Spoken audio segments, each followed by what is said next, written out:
আইন শৃঙ্খলা স্বাভাবিক রাখতে সারা দেশে অপারেশন ডেভিল হান্ট শুরু। কাল আনুষ্ঠানিক ব্রিফিং, স্বরাষ্ট্র মন্ত্রণালয়ের বিজ্ঞপ্তি। দ্রুত ধরতে গাজীপুরে বিক্ষোভ সমাবেশ 24 ঘন্টার জন্য স্থগিত, জানালেন হাসনাত। ছাড় পাবে না জড়িতরা, বললেন স্বরাষ্ট্র উপদেষ্টা। ডক্টর ইউনূসের বিরুদ্ধে অপপ্রচারে বিপুল অর্থ ব্যয় করছে ভারত, অভিযোগ প্রেস সচিবের। এই সরকারকে ব্যর্থ হতে দেবে না, বলছে বিএনপি। 24-এর গণহত্যার বিচার সবার আগে হতে হবে, বললেন জামায়াতে আমির। কক্সবাজারে বিশাল জনসভা, সব সংস্কারের পরে নির্বাচন চায় দলটি। কংগ্রেসকে শূন্য করে 27 বছর পর দিল্লিতে প্রত্যাবর্তনের পথে বিজেপি। পরাজয় মেনে নিয়ে অভিনন্দন কেজরিওয়ালের, গঠনমূলক ভূমিকা রাখার আশ্বাস। এবং রাজধানীর 300 ফিট এলাকায় ঢাকা আন্তর্জাতিক ম্যারাথন 2025 অনুষ্ঠিত। দেশের প্রায় 10,000 দৌড়বিদের মধ্যে বিজয়ীদের পুরস্কার তুলে দিলেন সেনাপ্রধান।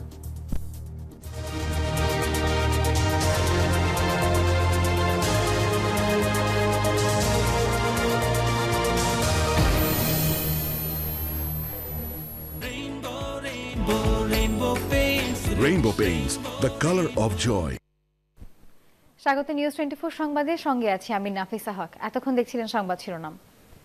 শব্দের আরেক নাম, একদম ইউনিক স্ট্রাকচারাল ডিজাইনের কসমিক ডো। এর ওয়াল থিকনেস ও রিপ থিকনেস বেশি থাকা থেকে 50 বছরেরও বেশি। কসমিক ডো, নিশ্চিন্তে 50 বছর। এবার বিস্তারিত। আইন শৃঙ্খলা পরিস্থিতি স্বাভাবিক রাখতে যৌথ বাহিনীর সমন্বয়ে অপারেশন ডেভিল হান্ট শুরু হয়েছে। শনিবার স্বরাষ্ট্র মন্ত্রণালয়ের বিজ্ঞপ্তিতে এই অভিযানের কথা জানানো হয়। বিজ্ঞপ্তিতে বলা হয়, শুক্রবার রাতে গাজীপুরের ছাত্র জনতার উপর সন্ত্রাসী আক্রমণের ঘটনায় শনিবার স্বরাষ্ট্র মন্ত্রণালয়ে আইন শৃঙ্খলা বাহিনীগুলোর সমন্বয়ে একটি সভা অনুষ্ঠিত হয়েছে। সভায় সংশ্লিষ্ট এলাকার আইন শৃঙ্খলা পরিস্থিতি স্বাভাবিক রাখতে যৌথ বাহিনীর সমন্বয়ে অপারেশন ডেভিল হান্ট পরিচালনার সিদ্ধান্ত নেওয়া হয়। অপারেশন ডেভিল হান্টের ব্যাপারে রবিবার প্রেস ব্রিফিং এর মাধ্যমে বিস্তারিত জানানো হবে।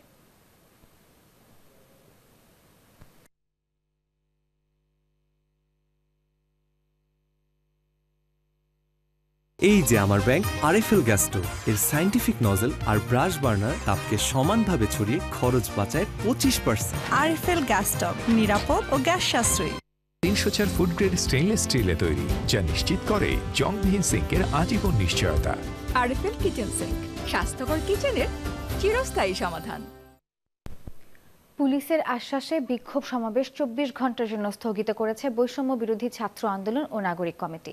গাজীপুরে বৈষম্য বিরোধী ছাত্রদের উপর হামলার প্রতিবাদে বিক্ষোভ কর্মসূচিতে যোগ দিয়ে এই ঘোষণা দেন হাসনাত আব্দুল্লাহ ও সার্জিস আলম।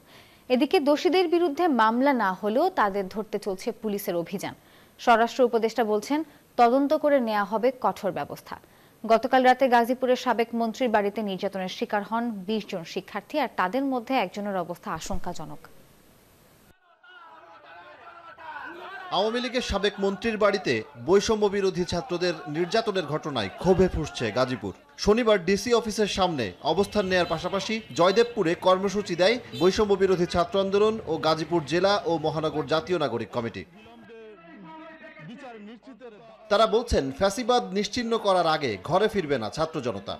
মোজাম্মেল হকের বাড়িতে ডাকাতের আক্রমণ ঘটে, এই তথ্যের ভিত্তিতে আমরা ছাত্ররা সবাই এখানে যাই প্রোটেস্ট করার জন্য।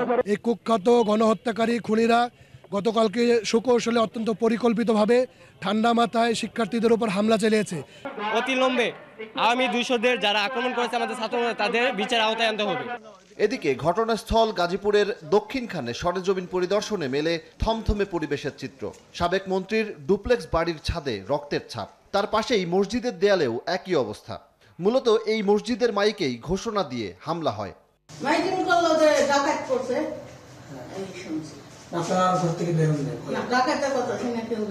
ডাকাত আসায় সবাই অস্ত্র নিয়ে এখানে গেছে, পরে ওইখানে দাঁড়িয়ে থাকলো, পরে ছাদে অনেক মানুষ ঢুকে পরে মারলো। এদিকে আহতদের দেখতে সকালেই ঢাকা মেডিকেলে যান স্বরাষ্ট্র উপদেষ্টা। এ সময় জড়িতদের বিরুদ্ধে কঠোর ব্যবস্থা নেওয়ার হুঁশিয়ারি দেন তিনি। এর ক্ষেত্রে আমরা আইনানুগ ব্যবস্থা তো নিচ্ছি এবং এটার সাথে যারা জড়িত তাদের সর্বোচ্চ বিচারের আওতায় আনা হবে। শুক্রবার রাতে গাজীপুরে সাবেক মন্ত্রীর বাড়িতে নির্যাতনের শিকার হন 20 শিক্ষার্থী। এর মধ্যে একজনের অবস্থা আশঙ্কাজনক। Desk report, news 24। দর্শক, গাজীপুরের সবশেষ তথ্য জানাতে আমাদের সঙ্গে যুক্ত হচ্ছেন সহকর্মী মাসুদ সুমন। সুমন, আন্দোলন তো ইতিমধ্যে 24 ঘন্টার জন্য স্থগিত হলো। এখন গাজীপুরের সর্বশেষ কি অবস্থা দেখতে পাচ্ছেন জানাবেন।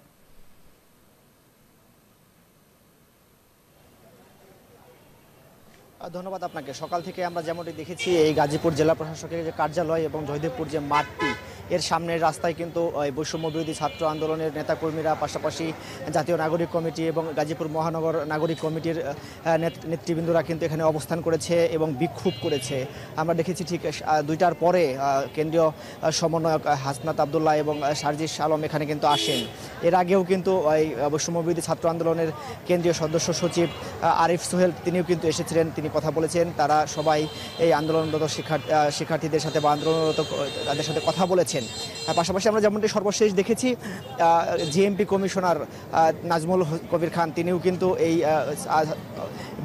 ক্ষোভে ফেসে ওঠা শিক্ষার্থীদের সাথে কথা বলেছেন। কথা বলে যে আশ্বাসটি দিয়েছেন, আপনারা জানেন যে ডেভিল হান্ট নামে যেই অপারেশনের পদক্ষেপটি নিয়েছে সরকার সেটির বিস্তারিত জানাচ্ছিলেন যে ঠিক যেমনটি বলা হয়েছে এই সময়ের মধ্যেই এই হামলায় এই ছাত্রদের উপর যে হামলাটি করা হয়েছে, যে আহত করা হয়েছে, তাদেরকে সম্পৃক্ত সবাইকে গ্রেফতার করার চেষ্টাটি করবেন এবং আইনের আওতায় আনবেন এবং সারা দেশব্যাপী যে কর্মসূচিটি দেওয়া হয়েছে ফ্যাসিবাদের যে দোসররা রয়েছেন যারা এখনও দেশ নিয়ে চক্রান্ত করছেন তাদের সবাইকে গ্রেফতারের একটি আশ্বাস দিয়েছেন। পাশাপাশি এবং এই বৈষম্য বিরোধী ছাত্র আন্দোলনের কেন্দ্রীয় সমন্বয়ক হাসনাত আবদুল্লাহ এবং সার্জিস আলমও সেটিকে সাধুবাদ জানিয়েছেন। আপনারা যেমনটি জেনেছি আমরা এই হামলার ঠিক 2 ঘন্টা পর পুলিশ রেসপন্স করার কারণে সদর থানার ওসিকে কিন্তু ক্লোজ করা হয়েছে, সাসপেন্ড করা হয়েছে এমনটিও বলা হয়েছে। ফলে ছাত্র জনতা তারা যেমনটি বলেছেন যে এই 24 ঘন্টা তারা পর্যবেক্ষণ করবেন এই ঘোষণাকে। এই 24 ঘন্টার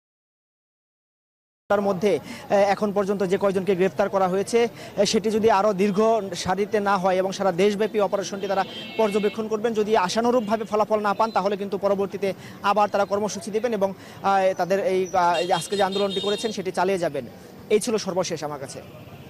সুমন, আপনাকে ধন্যবাদ। বিজলি কেবলস যে কোনো স্থাপনার বৈদ্যুতিক সংযোগকে রাখে নিরাপদ। এর স্কিন কোটেড ইনসুলেশন সম্পূর্ণ ফায়ার রিটার্ডেন্ট, তাই বিজলি কেবলস নিজেই নিজেকে নেভায়। বিজলি কেবলস, নিরাপদ আজীবন। সমালোচনা করলেও বিএনপি চায় না অন্তর্বর্তী সরকার ব্যর্থ হোক, এই মন্তব্য করেছেন বিএনপি নেতা রুহুল কবির রিজভী। অনুষ্ঠানের প্রধান উপদেষ্টা প্রেস সচিব বলেন, ডক্টর ইউনূসকে নেতিবাচকভাবে উপস্থাপন করতে $1 মিলিয়ন খরচ করছে ভারত। শনিবার জাতীয় প্রেস ক্লাবে 24-এর গণ অভ্যুত্থান দ্রোহের গ্রাফিতির প্রকাশনা উৎসবে কথা বলেন তারা। 24-এর গণ অভ্যুত্থানের গ্রাফিতি নিয়ে শনিবার জাতীয় প্রেস ক্লাবে সংকলন প্রকাশনার আয়োজন। জুলাই আন্দোলনকে উজ্জীবিত করতে সারা দেশের দেয়ালে আঁকা গ্রাফিতিগুলো কি অপরিসীম ভূমিকা রেখেছিল, আলোচনায় সে কথা তুলে আনেন বক্তারা। একদিকে বুলেট, আরেক দিকে গ্রাফিতি। বুলেটের সে যে গ্রাফিতি কত শক্তিশালী সেটাই জুলাই বিপ্লবে কিন্তু প্রমাণ করে দিয়েছে। যেমন অসির ইচ্ছে মসির বড়। অনুষ্ঠানের প্রধান উপদেষ্টা প্রেস সচিব শফিকুল আলম বলেন, জুলাই অভ্যুত্থানের বিরুদ্ধে পাল্টা নেরেটিভ তৈরির চেষ্টা চলছে। শুধু দেশে নয়, প্রতিবেশী দেশ ভারত ডক্টর ইউনূসের ইমেজ নষ্ট করতে বিপুল অর্থ ব্যয় করছে। ওদের মাঝে ইউনূস হচ্ছে জঙ্গি লিডার, ইউনূসকে ঘিরে আছে কারা জঙ্গি লিডার। এটা কেন করছে জানা, এটা খুবই ওয়েল অর্কেস্ট্রেটেড ক্যাম্পেইন এবং এটা ইন্ডিয়ান মিডিয়াও এটার সাথে জড়িত। তারা মিলিয়নস অফ ডলার খরচ করছে এই হাসিনার অলিগার্কগুলো। অনুষ্ঠানে বিএনপির সিনিয়র যুগ্ম মহাসচিব রুহুল কবির রিজভী বলেন, দেশে প্রতি বিপ্লবের ষড়যন্ত্র রুখে দিতে ঐক্যবদ্ধ হতে হবে। পার্শ্ববর্তী দেশ থেকে শেখ হাসিনা উস্কানি দিচ্ছেন এবং তাকে সাপোর্ট করছে তাদের পলিসি। এটা তো বাংলাদেশের সার্বভৌমত্বের উপর সরাসরি হস্তক্ষেপ। এখন আমরা কথা বলছি ডক্টর ইউনূস সাহেবের বিরুদ্ধে, কথা বলছি অন্তর্বর্তীকালীন সরকারের বিরুদ্ধে সমালোচনা করছি, কিন্তু এটা করার পর মনের মধ্যে এই ভয়টি নেই যে আমি গুম হয়ে যাব বা আমাকে ধরে নিয়ে গিয়ে বা বাসা থেকে আমার স্ত্রীর পাশ থেকে ধরে নিয়ে গিয়ে আমি ক্রস ফায়ারের শিকার হব। অন্য এক অনুষ্ঠানে বিএনপির ভাইস চেয়ারম্যান শামসুজ্জামান দুদু বলেন, দেশকে সংকটে ফেলতে কাজ করছে একটি গোষ্ঠী। গাজীপুরে যে নির্দয় নির্মম ঘটনা ঘটেছে, এত সাহস তারা পায় কোথা থেকে? এই প্রশ্ন যদি কেউ করে তাহলে এই সরকারের রাজনৈতিক দৈন্যতাই জনসম্মুখে প্রকট থেকে প্রকটতর হবে। দেশ জুড়ে বিশৃঙ্খলা এড়াতে সরকার ও আইন শৃঙ্খলা বাহিনীর গতিশীলতা বাড়ানোর তাগিদ দেন বিএনপির এই নেতা। এদেশের রাজনৈতিক দলগুলো ফজলে রাব্বি সৌরভ, নিউজ 24 ঢাকা। 24-এর গণহত্যার বিচার অবশ্যই সবার আগে হতে হবে, এমন মন্তব্য করেছেন জামায়াতের আমির ডক্টর শফিকুর রহমান। শনিবার সকালে কক্সবাজার সরকারি কলেজ মাঠে হওয়া কর্মী সম্মেলনে এই কথা বলেন তিনি। জামায়াতের আমির আরও বলেন, 15.5 বছর সবার আন্দোলনের পর স্বৈরাচারের গদিতে শেষ আঘাত করেছে ছাত্ররা। এ সময় তিনি কক্সবাজারে একটা পাবলিক বিশ্ববিদ্যালয় না থাকায় আক্ষেপ জানান। বাংলাদেশ জামায়াতে ইসলামীর কক্সবাজার জেলা শাখার আয়োজনে সম্মেলনে প্রধান অতিথি ছিলেন জামায়াতের আমির ডক্টর শফিকুর রহমান। জেলা জামায়াতের আমির অধ্যক্ষ নূর মোহাম্মদ আনোয়ারের সভাপতিত্বে বিশেষ অতিথি ছিলেন সহকারী সেক্রেটারি জেনারেল হামিদুর রহমান আজাদ, মোহাম্মদ শাহজাহান সহ আরও অনেকে।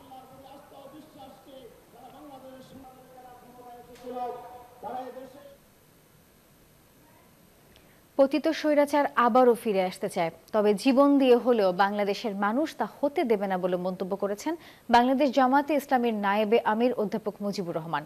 সকালে রাজধানীর ডিপ্লোমা ইঞ্জিনিয়ার্স ইনস্টিটিউশনে জামায়াতের ওয়ার্ড সভাপতি সেক্রেটারিদের নিয়ে আয়োজিত শিক্ষা শিবিরে অংশ নিয়ে কথা বলেন তিনি।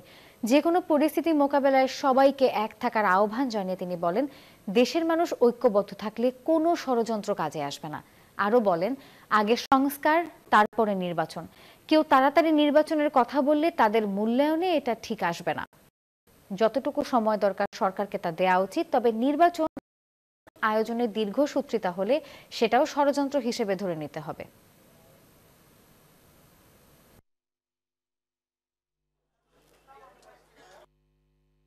আবার ফিরে আসতে চাই, আবার সেই স্বৈরাচারী শাসন বাংলাদেশে আনতে চাই। বাংলাদেশের মানুষ ঐক্যবদ্ধ হয়েছে, জীবন দিয়ে হলেও আর সেই ধরনের জুলুমের শিকার হতে চায় না। সংস্কারের নামে দীর্ঘসূত্রিতা, এটাও কিন্তু একটা ষড়যন্ত্র হবে। সেজন্য দীর্ঘসূত্রিতা নয়, যত দ্রুত পারা যায় সংস্কার কাজকে শেষ করে নির্বাচনের ব্যবস্থা করে। অনতিবিলম্বে নিয়োগ না দিলে আমরণ অনশনে যাওয়ার হুঁশিয়ারি দিয়েছেন প্রাথমিক বিদ্যালয়ের 3য় ধাপের সুপারিশপ্রাপ্ত শিক্ষকরা। শনিবার জাতীয় প্রেস ক্লাবের সামনে লাগাতার অবস্থান কর্মসূচিতে তারা এই হুঁশিয়ারি দেন।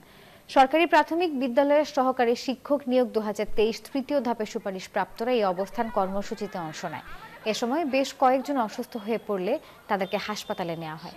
এর আগে 2024-এর 31 অক্টোবর ফল প্রকাশ হলেও সুপারিশ না পাওয়া 31 জন রিট করলে ফলাফল বাতিল করা হয়।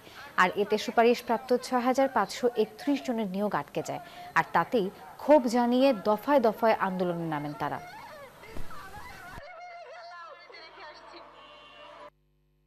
আমাদের একটাই দাবি, একটাই চাওয়া, ওনাদের কাছে আমাদের একটাই অনুরোধ, আমাদের যোগদানটা যেন অতি দ্রুত দেওয়া হয়। আমাদের বাপকে রেখে নিয়ে যাচ্ছে, আমাদের পেটে লাঠি মেরে দিয়েছে, আমরা বাচ্চা নিয়ে রাজপথে এসে বেরিয়েছি। সময় হলো একটা বিরতির, সঙ্গে থাকুন।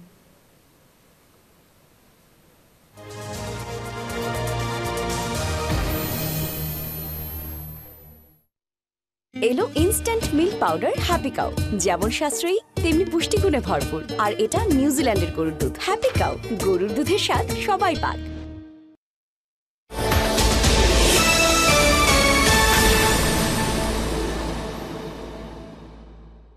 দ্বিগুণ জীবাণু, দ্বিগুণ রুক্ষতা, জানো কিসে আছে দ্বিগুণ সুরক্ষা। তাই প্রতিদিনের লড়াইয়ে আমার আস্থা স্যাভলন সোপের দ্বিগুণ শক্তি, দ্বিগুণ সুরক্ষায়। স্কিন ময়েশ্চারাইজিং পাওয়ার সমৃদ্ধ নতুন স্যাভলন সোপ জীবাণুর পাশাপাশি রুক্ষতা থেকেও দেয় সুরক্ষা। স্যাভলন এসিআই নিয়ে এলো কোকোনাট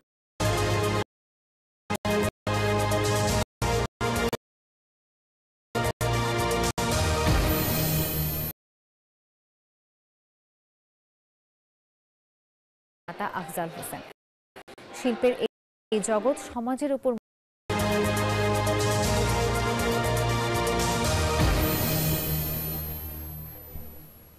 স্বাগত। আরেকবার দেখছেন নিউজ 24 সংবাদ। ঢাকা বিশ্ববিদ্যালয়ের 2024-25 শিক্ষাবর্ষে ব্যবসায় শিক্ষা ইউনিটের আন্ডার গ্রাজুয়েট প্রোগ্রামে প্রথম বর্ষের ভর্তি পরীক্ষা দেশের 8টি বিভাগে অনুষ্ঠিত হচ্ছে। শনিবার বেলা 11টায় পরীক্ষা শুরু হয়ে শেষ হয় দুপুর 12:30টায়। 1.5 ঘন্টা এই পরীক্ষায় আবেদনের হিসেবে সবচেয়ে বেশি প্রতিযোগিতা হবে institute of business administration IBA বিভাগে, আর সবচেয়ে কম প্রতিযোগিতা হবে ব্যবসায় শিক্ষা ইউনিটে। ব্যবসায় শিক্ষা ইউনিটে 1050 আসনে ভর্তি হতে 40,973 জন শিক্ষার্থী আবেদন করেছেন। প্রতি আসনের বিপরীতে প্রতিযোগিতা হবে 39 জন ভর্তি ইচ্ছুক শিক্ষার্থীদের।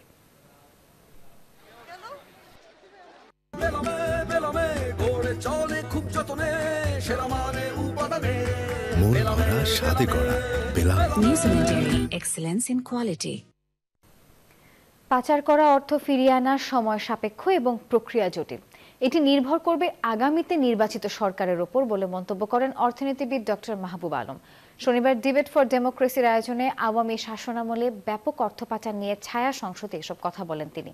জানান, গত 15 বছরে উগ্রভাবে অর্থ পাচার হয়েছে। অর্থ পাচারে দায়ীদের যথার্থ বিচার করতে না পারলে ভবিষ্যতে অর্থ পাচার ঠেকানো যাবে না। আরও বলেন, অর্থ পাচার রোধ করতে নৈতিকতার শক্তিকে জাগ্রত করতে হবে। সেই সঙ্গে রাজনীতির ক্ষেত্রেও নৈতিকতাকে পুনঃপ্রবর্তিত করার প্রতি আহ্বান জানান এই অধ্যাপক। কিন্তু 15.5 বছরে অনেক ক্ষতি হয়ে গেছে। এই ক্ষতি পুষিয়ে ওঠা অত্যন্ত কঠিন একটা কাজ হবে। দুর্বৃত্তায়নের জন্য দায়ী, অর্থ পাচারের জন্য দায়ী, তাদেরকে সমুচিত শাস্তির বিধান যদি আমরা করতে না পারি, তাহলে কিন্তু এই ব্যবস্থা আমরা আর ভবিষ্যতেও কিন্তু পাচার ঠেকাতে পারবো না। এটাকে আপনার রোধ করতে গেলে যেটা দরকার সেটা হচ্ছে নৈতিকতার শক্তিকে জাগ্রত করা দরকার।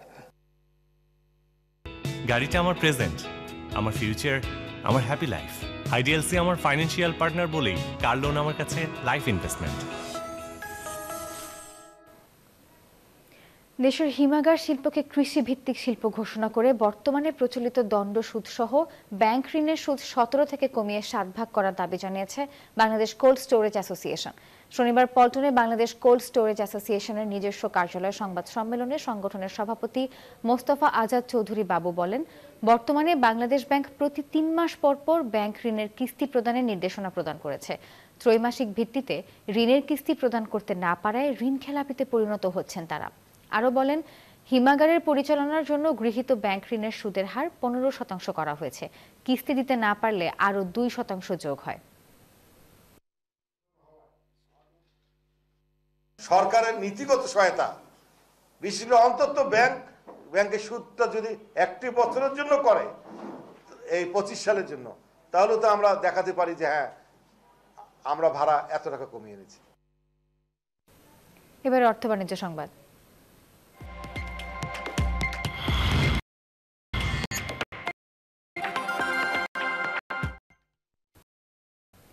BGMEA University of Fashion and Technology BUFT এর দ্বিতীয় সমাবর্তন অনুষ্ঠান অনুষ্ঠিত হয়েছে।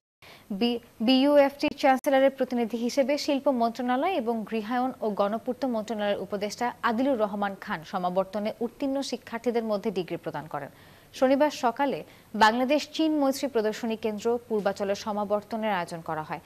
বিশ্ববিদ্যালয়ের বিভিন্ন প্রোগ্রাম থেকে উত্তীর্ণ মোট 2731 জন শিক্ষার্থীকে ডিগ্রি দেওয়া হয়। সর্বোচ্চ সিজিপিএ অর্জনের ভিত্তিতে টেক্সটাইল ইঞ্জিনিয়ারিং অনুষদের 7 জন এবং অ্যাপারেল স্টাডিজ অনুষদের 1 জন শিক্ষার্থী চ্যান্সেলর্স গোল্ড মেডেল অর্জন করেন। এছাড়াও টেক্সটাইল ইঞ্জিনিয়ারিং অনুষদের 4 জন এবং অ্যাপারেল স্টাডিজ অনুষদের 1 জন শিক্ষার্থী চেয়ারম্যানস গোল্ড মেডেল অর্জন করেছেন।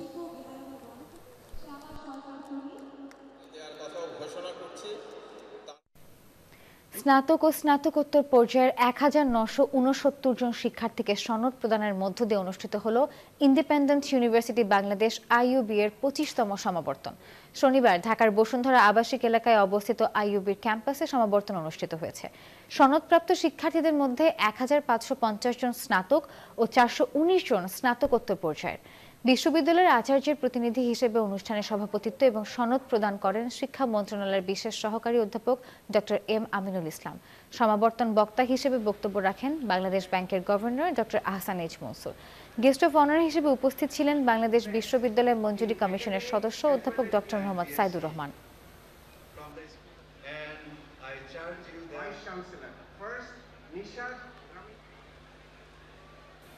Bangladesh Beverage Manufacturers Association BBMA খাদ্য নিরাপত্তা নিয়ন্ত্রক ব্যবস্থা সমন্বয় ও বাস্তবায়নের সংস্কারের প্রয়োজনীয়তা এই শীর্ষক এক সেমিনার আয়োজন করেছে। সকালে রাজধানীর ইস্কাটনে আয়োজিত সেমিনারে সরকারি সংস্থা, নিয়ন্ত্রক কর্তৃপক্ষ এবং খাদ্য শিল্পের প্রধান স্টেক হোল্ডাররা অংশগ্রহণ করেন এবং খাদ্য নিরাপত্তা নিয়ন্ত্রক ব্যবস্থাপনা সমন্বয় ও বাস্তবায়নের সংস্কারের জরুরি প্রয়োজন নিয়ে আলোচনা করেন। বিসিএসআইআর এর পরিচালক মঞ্জুর মোর্শেদ আহমেদ সেমিনারের মূল প্রবন্ধ উপস্থাপন করেন।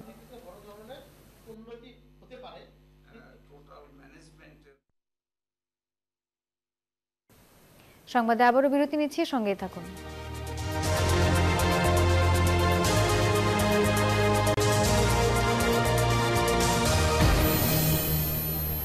এলো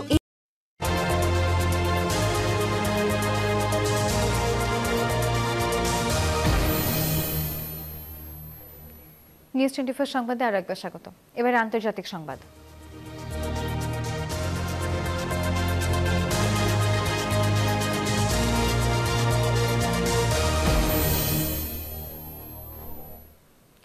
সাতাশ বছর পর রাজধানী দিল্লিতে রাজস্বিক প্রত্যাবর্তন ঘটল ভারতীয় জনতা পার্টি বিজেপির। আম আদমিকে হারিয়ে 1998 সালের পর দিল্লি বিধানসভা নির্বাচনে জয় পেল দলটি। 70 আসনের মধ্যে 50টি আসন পায় বিজেপি। এটিকে উন্নয়ন ও সুশাসনের জয় ফল বলছেন প্রধানমন্ত্রী নরেন্দ্র মোদী। এদিকে পরাজয় মেনে বিজেপিকে অভিনন্দন জানিয়েছেন আম আদমির অরবিন্দ কেজরিওয়াল। এদিকে ভরাডুবি হতে চলেছে কংগ্রেসের। শুরুর দিকে দলটি একটি আসনে এগিয়ে থাকলেও এখন তারা কোনো আসনেই এগিয়ে নেই।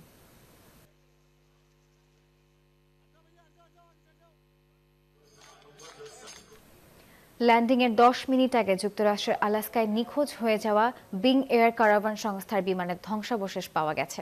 এতে উড়োজাহাজটির চালক এবং সেখানে থাকা 9 জন যাত্রী সহ 10 জনের সবাই মারা গেছেন বলে আশঙ্কা করা হচ্ছে।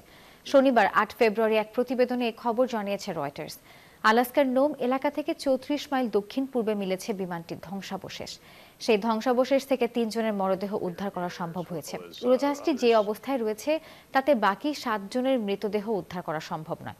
পূর্ব আলাস্কার শহর উনালাক্লিড থেকে পশ্চিম আলাস্কার নোমি নামক স্থানে বিমানটি ল্যান্ডিং এর জন্য এয়ার ট্রাফিকের সাথে বিমানটির পাইলট যোগাযোগ করলেও হঠাৎ করে বিমানটি উধাও হয়ে যায়।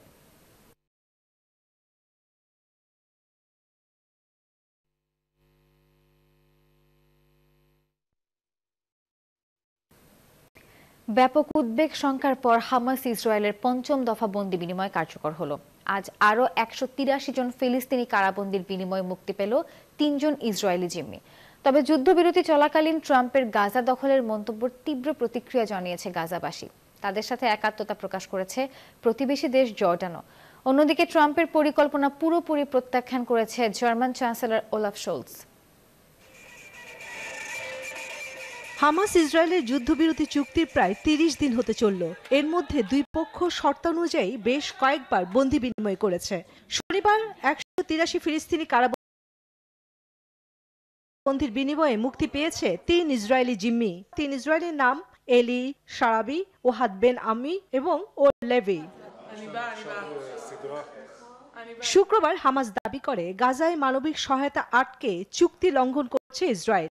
এর সঙ্গে ট্রাম্প গাজা দখল পরিকল্পনাও এই চুক্তির ভিতকে দুর্বল করে দিয়েছে। হামাসের প্রশ্ন, গাজার ভাগ্য এরই মধ্যে যদি পশ্চিমারা নির্ধারণ করে ফেলে থাকে তবে চুক্তি মেনে এগিয়ে যাওয়ার হামাসের কোনো স্বার্থ নেই। এদিকে নতুন মার্কিন প্রশাসনের পররাষ্ট্রমন্ত্রী মার্ক রুবিও সাংবাদিকদের বলেন, গাজা বর্তমানে বসবাসের অযোগ্য স্থানে পরিণত হয়েছে। জায়গায় জায়গায় ছড়িয়ে রয়েছে গোলাবারুদ, ধ্বংস হয়ে গেছে বাড়িঘর। এই অবস্থায় বাসিন্দাদের অন্য কোথাও সরে যাওয়াই যুক্তিসঙ্গত। এই পরিকল্পনা প্রকাশের পরেই ফিলিস্তিনিদের স্বেচ্ছায় প্রস্থানের জন্য ইসরায়েলি সেনাদের প্রস্তুত থাকতে বলল তেল আবিব। তবে ট্রাম্প প্রশাসনের এই পরিকল্পনার ঘোরতর বিরোধিতা করছে গাজাবাসী। ধ্বংসযোগ্য হলেও বসতভিটা, ব্যবসা বাণিজ্য মার্কিনীদের হাতে তুলে দেওয়ার পক্ষে নন তারা। এখানে অনেক বছর আগে আমরা ব্যবসা দাঁড় করিয়েছি। ট্রাম্প হুট করে এখন বলছেন তিনি তাদের ব্যবসা প্রতিষ্ঠান করতে চান।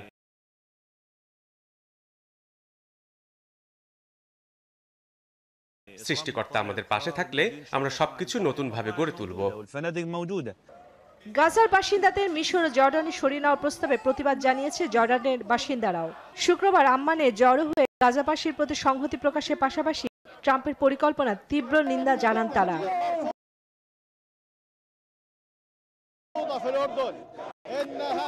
একই সঙ্গে জার্মান চ্যান্সেলর ওলাফ শলজ এই পরিকল্পনা প্রত্যাখ্যান করেছেন। চন্দ্রা, নিউজ 24। জানাবো খেলার খবর।